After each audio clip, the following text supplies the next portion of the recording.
I'm Jason Verlinde, the publisher and founder of the Fretboard Journal magazine. In our magazine, on our podcasts, on our YouTube channel, we try to cover the world of guitars in a different way and talk to the people behind the instruments. And one of the people behind the instruments in a really meaningful way is Steve McMinn from Pacific Rim Tonewoods. Steve, you've created this sort of empire supplying tonewoods and spruce to guitar manufacturers large and small. You're based up here in the Pacific Northwest, and lately, I know one of your big interests has been trying to figure out the science behind the wood and why certain pieces of wood sound different than others. And you've kind of created this cool task force that we're going to be talking to in just a second. How did this come to be? I know you started out supplying classical guitar makers with wood, and then you started to get more into the steel string world. When did the science part come into play? When I began, I worked with high-end classical makers to see what they wanted. People like Dick Trapphagen, who would measure every piece of wood and were concerned about the stiffness and the density especially. And so I always had that in the back of my mind. After supplying wood for millions of guitars, which it's often based on this whole suite of things, the color, the stiffness, the growth rate, and so forth. And it doesn't always make that much sense. And we've done it successfully for close to 40 years, but we're always constrained by what I like to call the tyranny of the eyes, where we're trying to get this perfection in nature that doesn't have much to do with how a guitar will sound. So when we had the opportunity, perhaps 10 years ago, to start doing testing with a lab in Vancouver, BC, it gave us a start in what I think is a fruitful direction for making guitars better. And now you sort of have this kind of like mini task force working on the science of what happens with a piece of wood and why one piece of wood may sound different than another piece from the very same tree. Who are these people working with you, and who we're going to be talking to here in a second?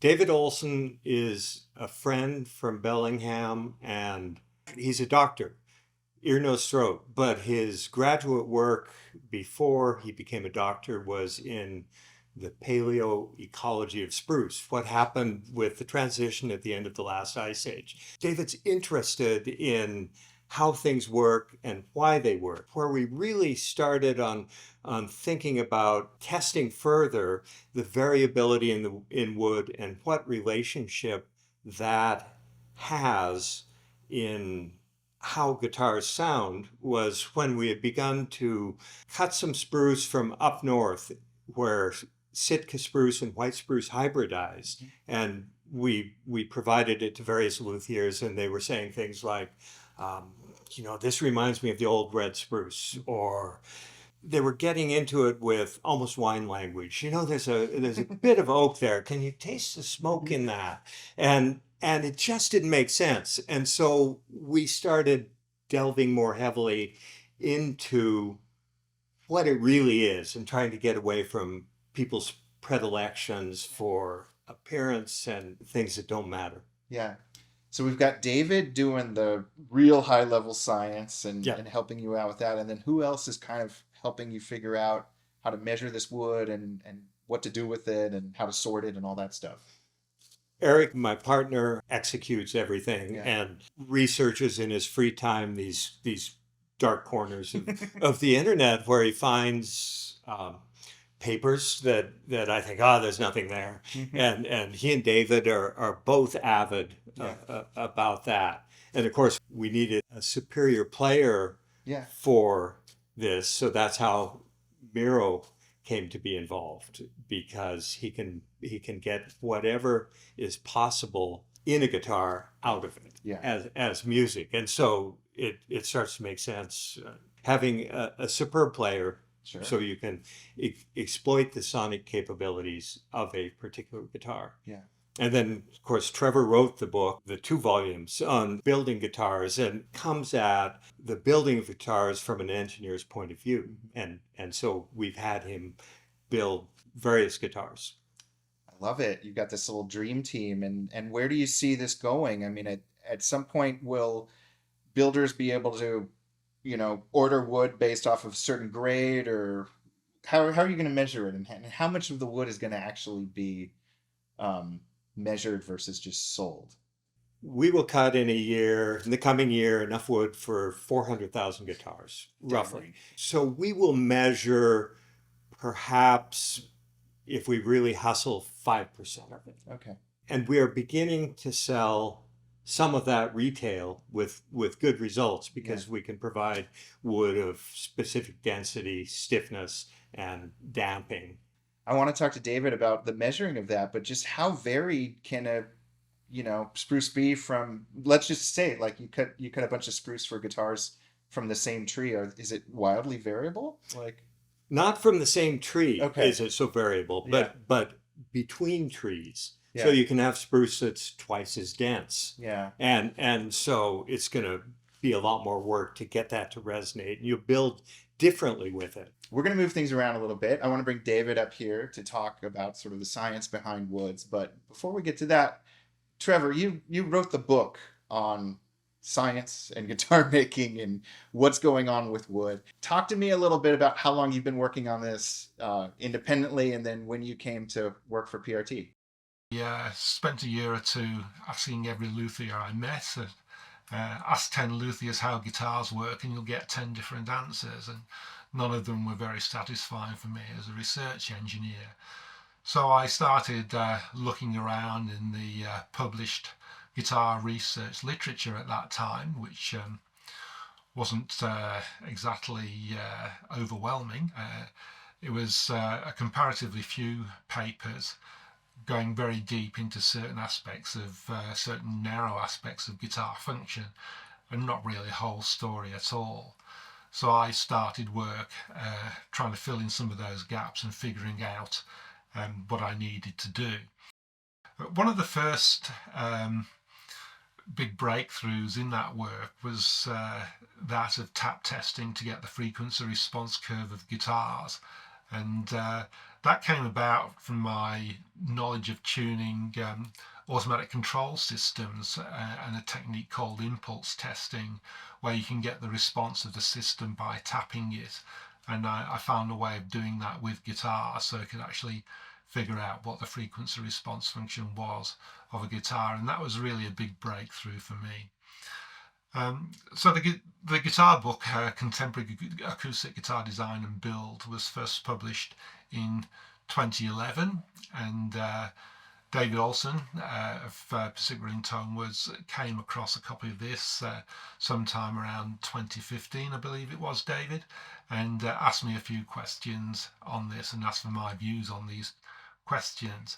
And it's at that stage that I began work with Pacific Rim Tonewoods, and I've been working with them ever since. And I have to say it's been an extraordinarily pleasurable experience, and I do have to thank Pacific Rim Tonewoods particularly for that opportunity.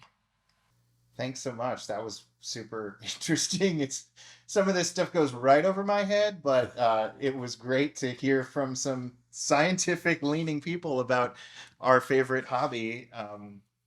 David, what were your first steps? You're tasked with this idea of like the science behind the wood and why some spruce sounds different and why some is dampened different than others. Like, how did you unpack this? Right, right. I met Steve and I met Eric at the mill. Steve was a friend and a neighbor, and I visited out there. And like you, I was just blown away by this place. It is phenomenal. The lengths to which they go from a scientific standpoint to mill the wood in a certain way, so it's perfectly on quarter, so it has the maximal sort of physical properties that one can mill for. Mm-hmm.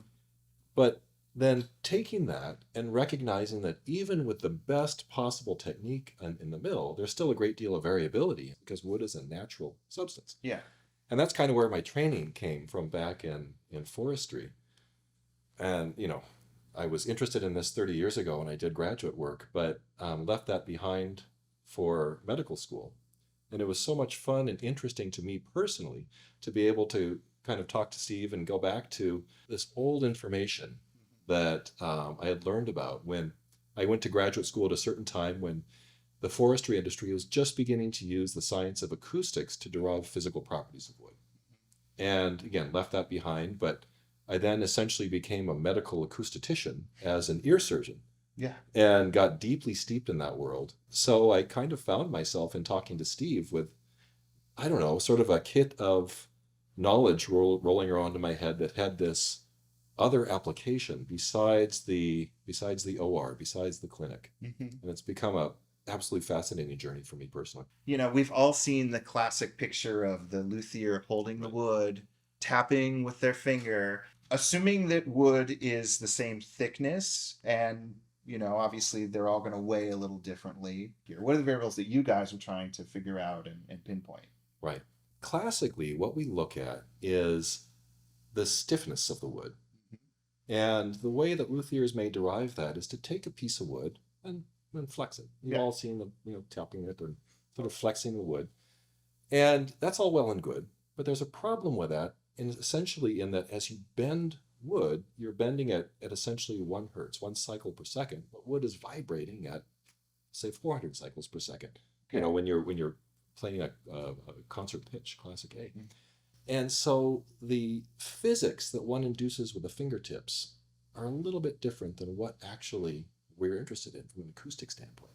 We can weigh the wood, that's easy, the density, and then we can tap the wood, and that gives us an idea of how it rings. Yeah. But again, taking that measurement with the ears and making it standard from one piece of wood to the next is really the challenge. Mm-hmm.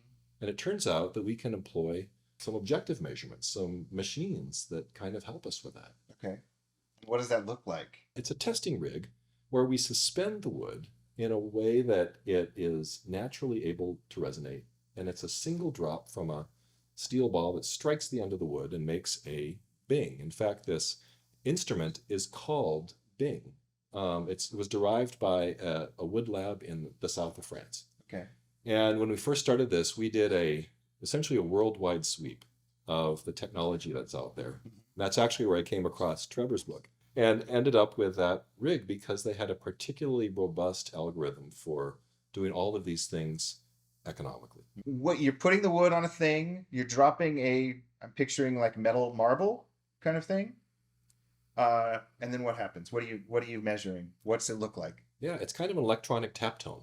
Okay. We're tapping the wood with a little steel ball, and it measures the frequencies of that board and then mathematically derives, I won't bore you with the details, but it mathematically derives the stiffness of the wood along its length.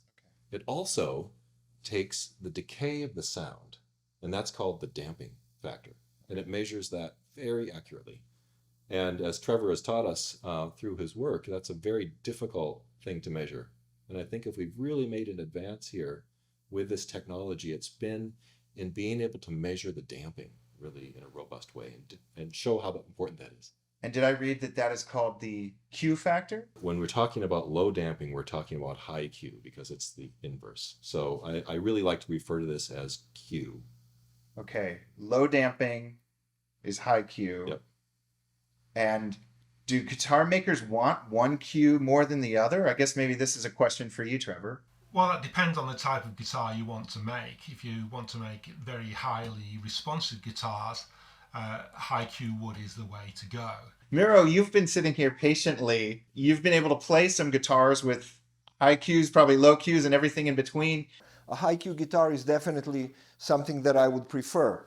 Interestingly enough, the guitars with various lower Qs may fit different players. You know, maybe somebody who has sort of like a harsh technique, just like I think what Trevor said is when you're playing with a pickup and so on, everything is kind of magnified, and basically of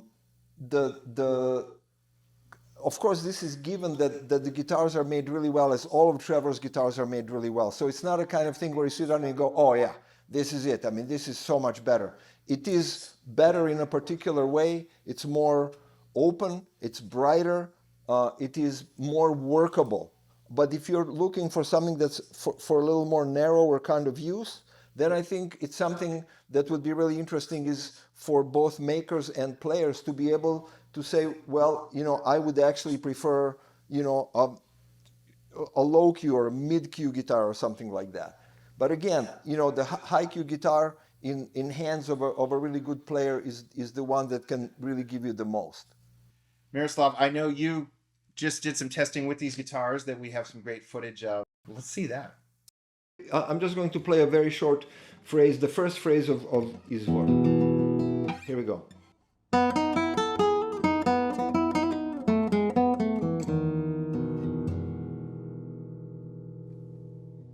Okay, now switching.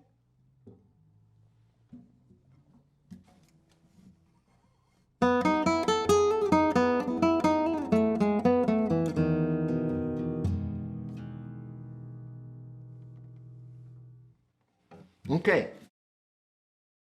Interesting. The first guitar sounded nice and warm, but the second guitar really had this bell-like quality, which I really like a lot. You know, it's like that song Johnny B. Good, you know, when they say he could play his guitar just like ringing a bell. I get a lot of bell quality from this guitar. You know, when you do this, see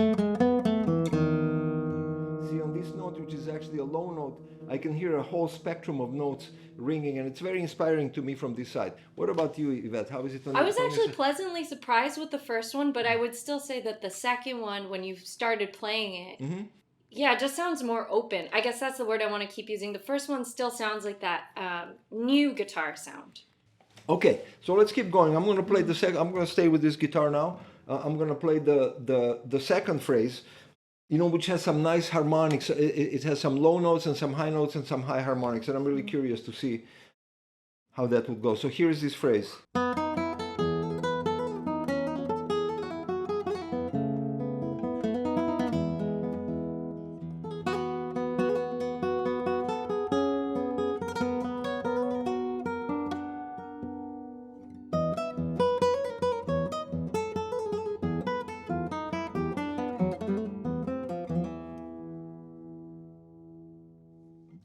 Okay.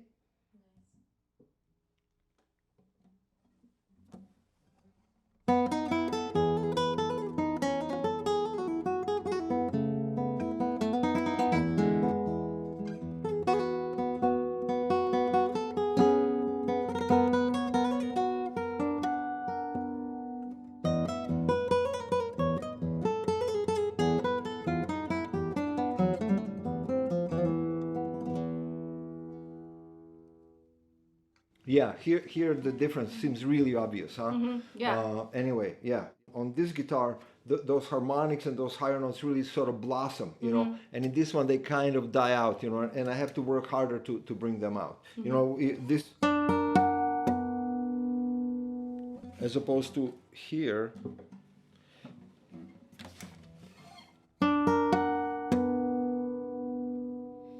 It has, yeah, you can really, you know, it's like I want to stop there and just wait for a minute, you know, for all of that to happen. It's really nice. Okay. So Trevor, you built two guitars that were basically as identical as they could be aside from the top. Can you talk a little bit about how you went about that? So as these two guitars were built, they were built absolutely in parallel, which means that you do an operation on one guitar, then repeat the operation on the other guitar and measure everything as you go along, keeping all the masses the same and all the tap responses the same as you go through the build process, with a hope at the end of the day that when you're finished that all these resonances that you've hoped to match actually do match up in terms of their frequencies, especially in the low order modes. And whilst I don't remember the exact figures, I think on most of the resonances we came out, or I came out better than 1 hertz difference between the two guitars, and in the low order resonances they were closer than 0.2 of a hertz difference between two guitars. So I think we can safely say that those two guitars were pretty accurately a matched pair. Okay, I'm going to do now this phrase, which is like a call and response. It's kind of like a dialogue between, actually between two instruments. It's kind of interesting. So here we go.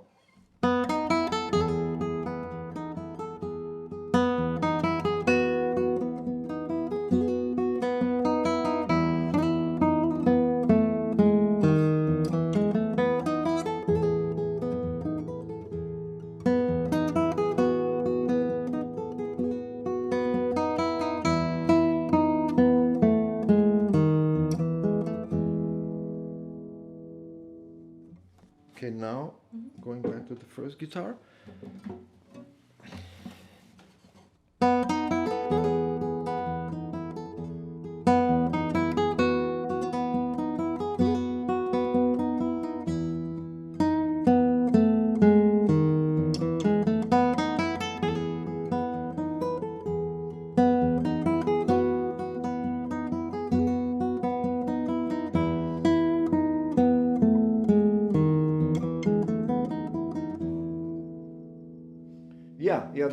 It was really obvious to me this time when I picked this one up. It just wasn't giving me quite as much. Again, it's a good instrument. So I had to adjust a little bit. It's like it still has a really sweet tone.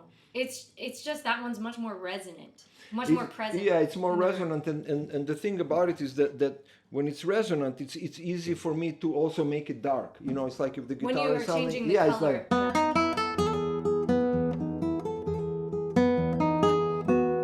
But the thing is, you can't make the guitar more resonant than what it is, So that's why on this one it's harder work. Here it's like it's kind of muffled.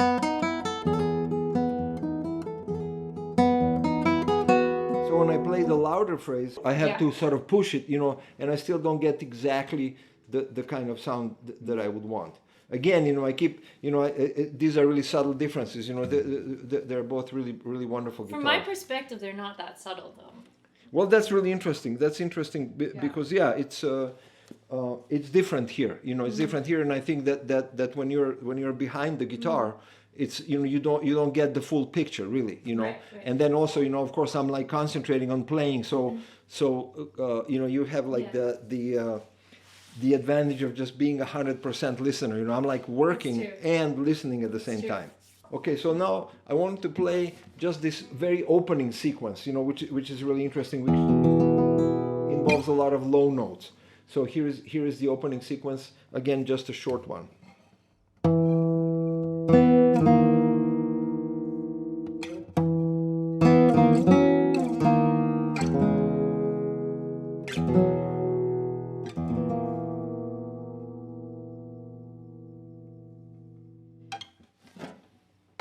That's it? Okay, going back to the... Here we go.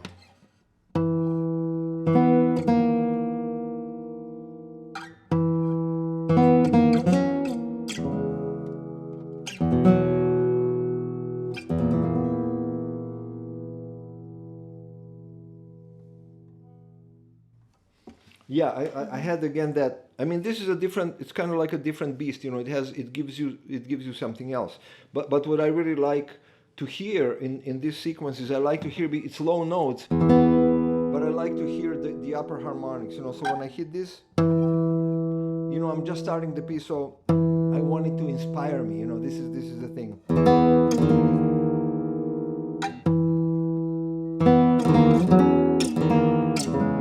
Very sort of dark and round sounding, and if I play it on this, check out just this first note. See, it's got this incredible ring, and also it has some space inside of it. That's really what I like. This for me, this idea of air inside of sound is really, really important. See? So when I play this on this guitar, I don't want to keep going. I just want to stay and listen to this. See, it's very, very beautiful sound. It kind of, as a player, it's like I usually start my concerts with this piece. When I hear something like this, it really sort of calms me down. It really brings me into that particular atmosphere. The experience, it's a very complex kind of situation, and I would echo what Trevor just said, which is I think that the really important work that everybody's doing is that you're able to measure it, because yes, of course, the high Q guitar is desirable for somebody who is a really well-trained player and who can really shape the sound that this guitar offers you. Trevor, as a guitar maker, do you see fellow luthiers selecting their woods based off the Q variable here? Where do we go with this? When luthiers tap wood, it's hard to know what they're actually trying to ascertain from that test. I think most of the time what they're trying to do is avoid what you might call the wet cardboard tap, which is wood that just sounds muddy and dull. And if you tap wood and you get that sort of dull thud sort of a sound, you're probably best avoiding. So I think that's really all you can get out of a tap test of wood. But Q is pretty much like the final frontier. It's very hard to objectively measure, and it's difficult to perceive objectively because it depends an awful lot on the conformity of the wood itself, i.e. what shape the wood is, how long it is, how wide it is, how thick it is, and what the surface finish of the wood is. For example, wood straight off a rough cut sawmill is going to sound fairly high damping because the rough surface actually induces quite a lot of air damping in there, and so you get a different sound.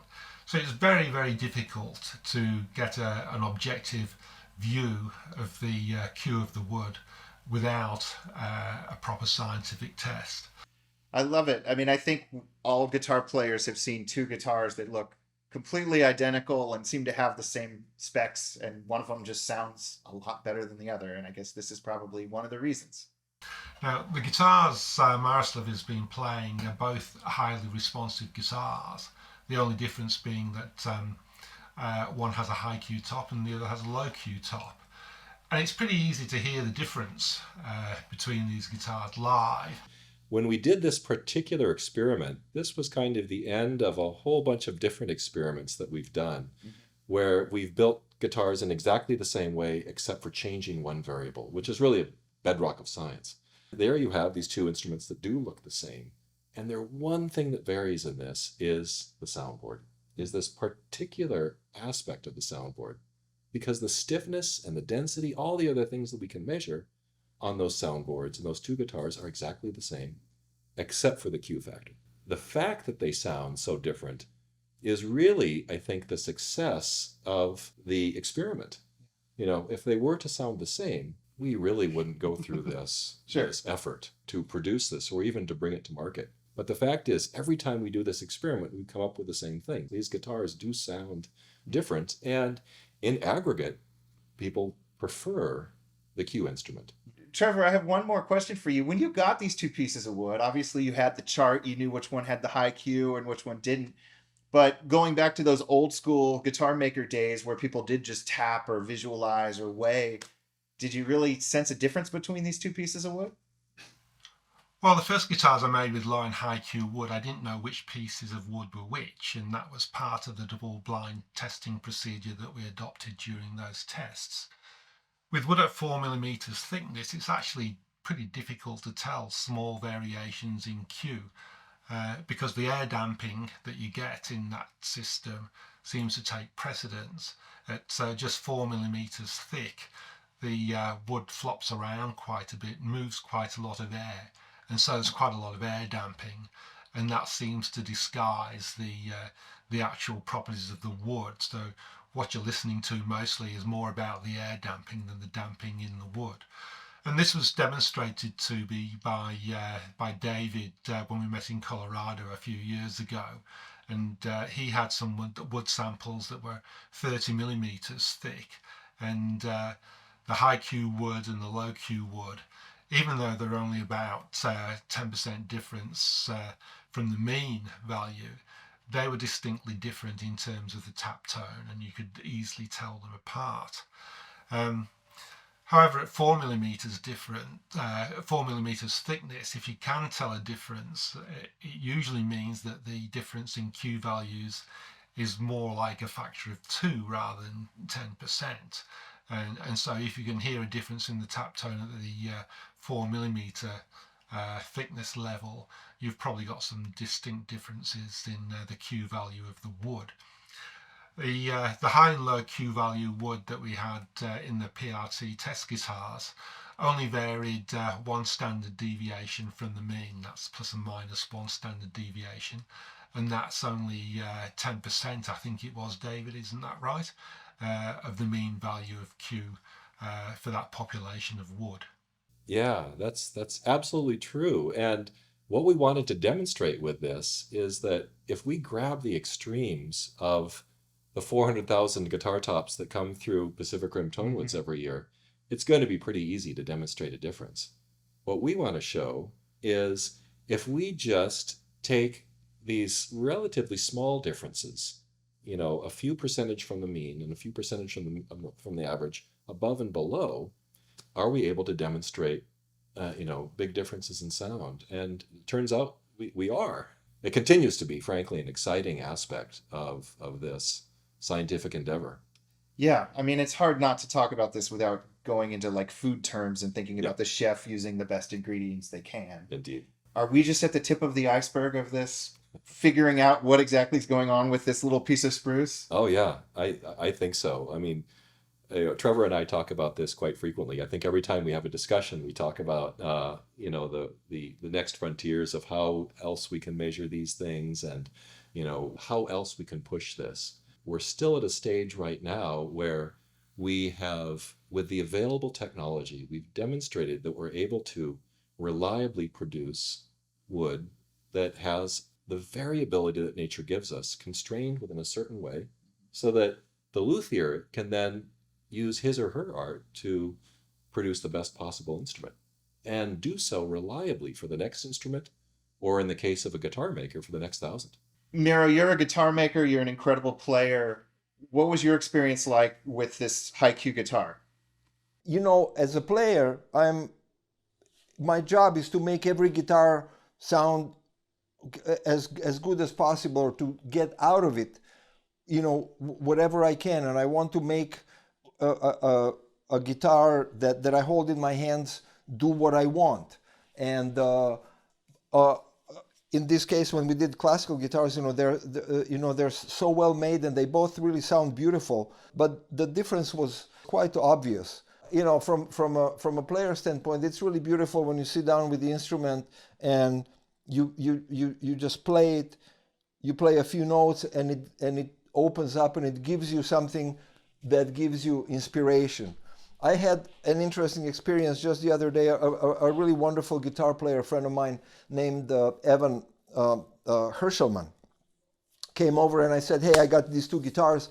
Let me know what you think about this, because I played them quite a bit, and they seemed, they are pretty close. This one clearly has an edge over the other one, but they seemed really close." And he sat down and he played the low Q guitar for like a minute or so, and then he took the high Q guitar and he said, "Well, this is the one." He said, "I can hear it when I'm tuning." So he could hear it immediately, right away.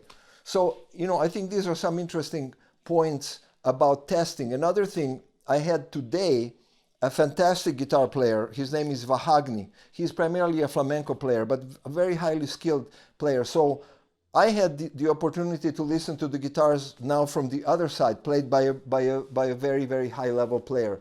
And I heard the same kinds of things. I heard the high Q guitar as being more open and more focused and more appropriate for playing more complex music, and played by a player who has a really high control over tone coloring, over dynamics, over articulation, and so on and so forth. And then the low Q guitar, which is also really a fine instrument, it sounded, it had this kind of rounder kind of quality that could be appropriate for certain kind of music, and we both concluded that. But it was really interesting to hear the high Q guitar is like you just hear like one or two chords, and you hear this kind of space. You can hear that every note occupies its own space. They're not sort of mushed together. So those are some of the impressions. I hope that's helpful. I'm going back now, after hearing about all the science, of course, now I'm going back to like, warm and fuzzy and smoky and whatever. That's really what we do as players. We really, we just think about making beautiful music. To me, the great thing is that is to hear this sort of thing from Miro, because, frankly, the science can get really dry and get really boring. What really matters in all of this is the fact that we can produce something that brilliant people like Trevor Gore can use to build the instruments, and brilliant people like Miroslav Tadic can use to produce beautiful music. And it just, when it comes full circle like that, it's just so rewarding. Yeah. Yeah, I mean, I think I'm just left with the idea that, you know, for builders like yourself, Trevor, knowledge is power. You know, we don't all need a car that goes 210 miles per hour. We don't all need the cue that has to equal what. But I'm sure as a builder, the more you know about the ingredients, the better your guitar will be. Well, yes, knowing about the properties of the ingredients certainly helps. Of course, there are many other things as well, like the playability of the guitar and its ability to play in tune, which brings me right back to where I started with the guitars in intonation and compensation. But having a great player like Miroslav around who plays so beautifully and who can really bring out the music in a guitar certainly helps enormously. At the end of the day, it's all about the music and building a guitar which forms the least impediment between the musician and their music. Ultimately, what we want to do is to inspire musicians and listen to them play. What I love about talking to you all is that I come at guitars like most people. It's a very emotional, you know, subjective thing. And I love hearing about the science behind it. And I love hearing just how much work is going on behind the scenes that goes into our favorite guitars. It's a really cool project. And I just can't thank you guys enough. This is super enlightening. Yeah, hey, great to see everybody. I'm sorry we're not quite in the same room, but hopefully it's going to happen soon.